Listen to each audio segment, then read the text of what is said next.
ndagira ngo kano kantu ukumve neza. Hari babamfunguriye ngira ngo twese turabazi. Hari umugabo umwe wari ufite ikibazo cyo kutabona, wari ubana n'ubumuga bwo kutabona.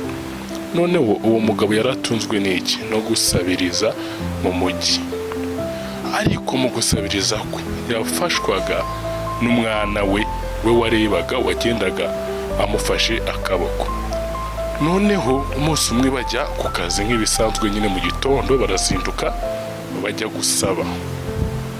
Hanyuma birumvikana ko wa mwana we niwe wamujyanaga ashaka, niwe wamwambutsaga imihanda, niwe wabonaga abantu b'abosi akabamushira, niwe washoboraga kureba uriya muntu akabona uriya muntu ashobora kuba yagira icyo abamarira.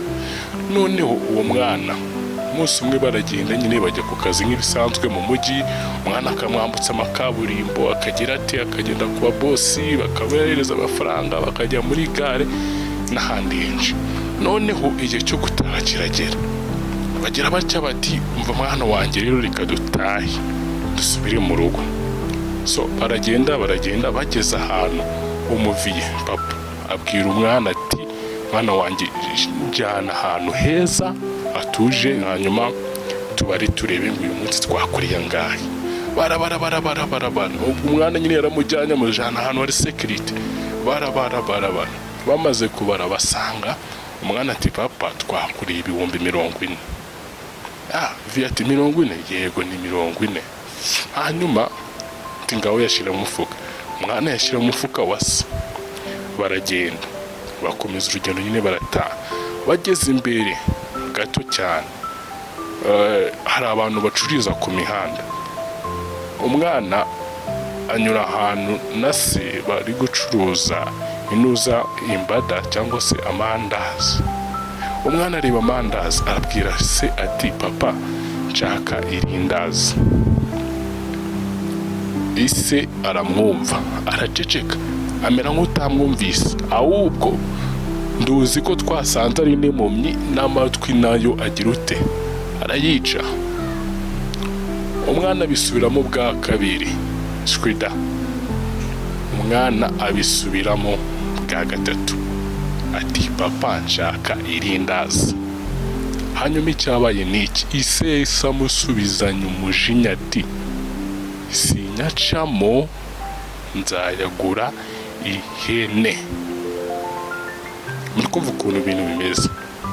Wa mwana wamwambukije imihanda, wa mwana wari uri kureba abandi ba boss akabamushyira, wa mwana wari kureba umuntu ushobora kugira icyo bamarira, yanze kumugurira ikindazi cy'ijana ye ati, nzayagura ihene.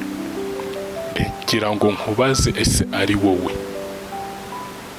ari wowe uwo mwana wakora iki muri ako kanya? Andika muri comment icyo wakora. Iki gitekerezo nakibahaye iki? Noneho bigezaho umwana we ikintu yakoze yarakomeje, baragenda bagera mu rugo. Abenshi bashobora kuvuga ngo nge namuta, sibyo? Oya, ntabwo wamuta, kuko nyine ikintu bita amaraso, connection y'amaraso kirakonta cyane. Kutekereza ngo urageraho kumuta, wapi? Umwana yanze kumuta kuko yari se, bari bahuje amaraso. Iyi niyo mpamvu rero nawe Imana ikigufiteho amaboko. Yego wagomeye Imana, wagize ute na gute, ariko kubera igihango ufitanye n'Imana, kubera igihango ufitanye n'Imana, niyo mpamvu ukiriho kugeza aya magingo. Niyo mpamvu Imana ikomeje kukurinda, niyo mpamvu ujya muri bya bindi ingaruka nizikubana mbi, ukabona Imana ikinze akavuka ukagaruka. Ndagushimiye wakoze kurya ni video.